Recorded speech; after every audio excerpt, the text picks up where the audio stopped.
Hey everyone, this is Rishti Antwal, and I have to tell you all something very, very important from my perspective, which is please learn any vehicle which you have at your home.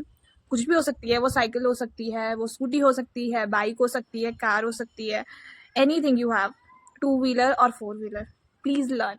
Because ये इंसान ने अपनी तसल्ली के लिए ये बात बोली है कि मुझे तो काम ही नहीं पड़ता है, या मुझे काम पड़ेगा तो मेरी बेटियां हैं या मेरी मम्मा हैं या मेरे इन लॉज हैं. ये सब एक बहाना है, लेकिन नहीं, बहुत टाइम ऐसा होता है कि आपके पास कोई नहीं होता है, तो at the end you have their for your self. ठीक है, तो आपको कोई भी काम पड़ सकता है जिसमें बहुत सारे लोग हैं जो आपके पास ना रहे, जो आज आपके काम आ रहे हैं, लेकिन बहुत इंपॉर्टेंट काम में क्या पता आपके साथ ना हो, क्या पता वो करना चाहें आपकी हेल्प बट वो ना हो, उनका भी अपना काम हो, तो there priority is their work and your priority is your work. So please learn that. एक एग्जाम्पल दूंगी अपना एक्सपीरियंस और आप लोग समझ लेना कि क्यों इंपॉर्टेंट है. देखो, मेरे मम्मा लोग और सभी लोग जा रखे हैं गाँव. अब क्या हुआ कि मैं रानी पोखरी से इधर आई अपने रूम पे. सुबह सुबह मेरे पापा और मैं घर पे थे. मॉर्निंग में आ गई थी मैंने अपना स्कूल अटेंड किया, पूरा ज्वाइन किया मैंने, और जब छुट्टी हुई तो मैं आ गई अपने रूम पे. ठीक है, अब रूम की कीज़ मैंने कहा मेरे बैग में होगी, मैंने बहुत ढूंढी बिकॉज मैंने बैग में ही रखी थी. पता नहीं क्या हुआ होगा, या निकल गई होगी या फिर मैंने ही निकाल दी होगी या दीदी लोगों ने निकाल दी होगी उससे पहले, गाँव जाने से पहले.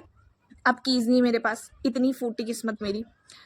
अब चाबियाँ नहीं है और रूम पे कैसे जाऊं. अभी इसका एक सोल्यूशन था कि मेरी जो छोटी मौसी है उनका घर भी थोड़ा ही दूर है मेरे से, तो मैंने कहा उनकी चाबी, और वो लोग भी गांव गए हैं, तो मैंने मौसी को कॉल किया एंड आई आस्क्ड माय मौसी कि आप लोगों की रूम की कीज़ किधर है. तो मौसी ने बोला मैंने अपने लैंडलॉर्ड्स को दी है. मैंने कहा चलो ग्रेट, कुछ तो अच्छी चीज़ की भगवान जी आपने मेरे साथ, नहीं तो.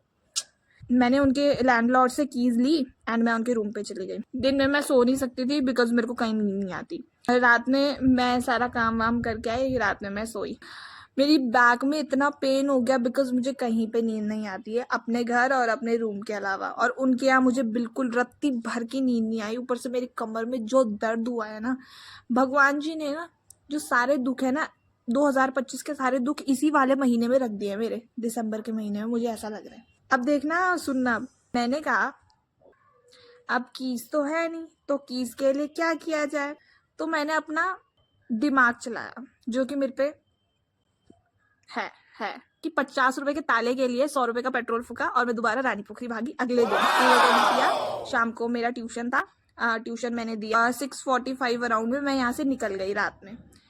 ठीक है, निकली मैं, पापा भी आ गए थे उस टाइम पे घर.